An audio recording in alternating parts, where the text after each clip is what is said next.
Big boss season 8లో నరాలు తెగిపోయే scene అయితే కనిపించింది. జరుంటే చచ్చిపోయేవాడిని భయ్య అన్నట్టుగా జరిగింది ఆ సీన్. ఇక ఈ సీన్ అనేది రోహిణి అండ్ యష్మి మధ్య అయితే జరిగింది. ఇక డైరెక్ట్గా ఆ స్టోరీలోకి వెళ్ళిపోదామా?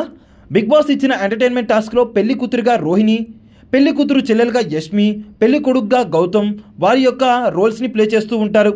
అయితే దీంట్లో ఇంకాస్త ఫన్నీగా జోడించడం కోసం మెరుపుతీగా ఒకసారి వచ్చి వెళ్ళిపోమా అన్నట్టుగా అలా వస్తూ ఇలా వెళ్తూ పెళ్లి కొడుకు తండ్రి క్యారెక్టర్ని ప్లే చేసిన అవినాష్ని పెళ్లి కూతురు రోహిణి ఆట పట్టిస్తూ ఉంటుంది.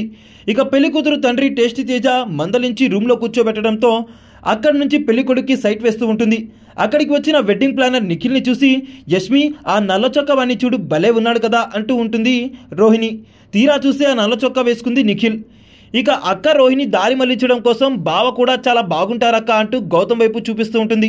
లేదు లేదు, బావ కన్నా నల్ల చొక్కా కుర్రాడే నాకు చాలా బాగా నచ్చాడంటుంది రోహిణి.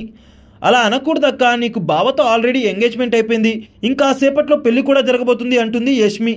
ఇక రోహిణి మాట్లాడుతూ లేదు నాకు ఆయనే కావాలి అని అంటే అది కుదరదని గట్టిగా చెప్తుంది యష్మి.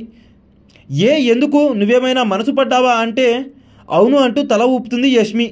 నీ పెళ్లి తర్వాత నేను ఆయన్ని చేసుకోవాలని అనుకుంటున్నాను అంటుంది యష్మి. భలే ఉన్నాడు అంటూ నాన్నతో నేను మాట్లాడతా, నా పెళ్లి తర్వాత కాదు, నాతో పాటుగా మీ ఇద్దరు కూడా పెళ్లి చేసుకోండి అంటుంది రోహిణి. ఇక ఇక్కడ మరొకసారి యష్మి తన యొక్క ప్రేమని ఈ విధంగా అయితే ఎక్స్ప్రెస్ చేస్తుంది నిఖిల్ పైన. నిఖిల్ని నాకు కావాలని రోహిణి ఒక్కసారి అనిందో లేదో యష్మికి క్లోజప్ షాట్ వేసి చూస్తే తెలుస్తుంది ఎంత సీరియస్ అయిందో.